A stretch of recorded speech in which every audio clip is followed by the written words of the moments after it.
பார்த்துக் கொண்டிருப்பது 24 நியூஸ் தமிழ். தமிழ்நாட்டை புறக்கணிக்கும் மத்திய பாஜக அரசை கண்டித்து இந்திய ஜனநாயக வாலிபர் சங்கம் சார்பில் தேவூர் கடைவீதியில் கண்டன ஆர்ப்பாட்டம் நடைபெற்றது. மத்திய பட்ஜெட்டில் தமிழ்நாட்டிற்கு எந்தவித சலுகைகளையும் நிதியையும் ஒதுக்காத மத்திய பாஜக அரசை கண்டித்து தமிழ்நாட்டில் பல்வேறு கட்சிகள் மற்றும் அமைப்புகள் எதிர்ப்பு தெரிவித்து வருகின்றன.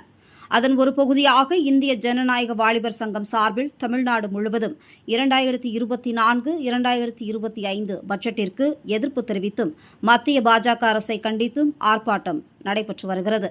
நாகை மாவட்டம் தேவூரில் இன்று கண்டன ஆர்ப்பாட்டம் நடைபெற்றது. மாவட்ட தலைவர் நன்மாறன் தலைமையில் நடைபெற்ற ஆர்ப்பாட்டத்தில் தமிழ்நாட்டை வஞ்சித்த மோடி அரசை கண்டித்தும் நிதியமைச்சர் நிர்மலா சீதாராமனுக்கு எதிர்ப்பு தெரிவித்தும் கண்டன முழக்கங்களை எழுப்பினர்.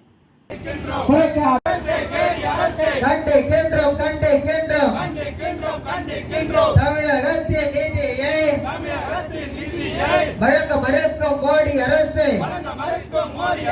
வழங்க மறுக்கும் மோடி அரசு, துரோகக்கார கேடி அரசு எச்சரிக்கை எச்சரிக்கை. 2 கோடி இளைஞர்களுக்கு வேலை தருவாங்க. பழிவாங்காது, தமிழக மக்களை பழிவாங்காது, வஞ்சிக்காது வஞ்சிக்காது. இளைஞர் தலையில் வரியை போட்டு, மக்கள் தலையில் வரியை போட்டு காப்பீடு காக்கும்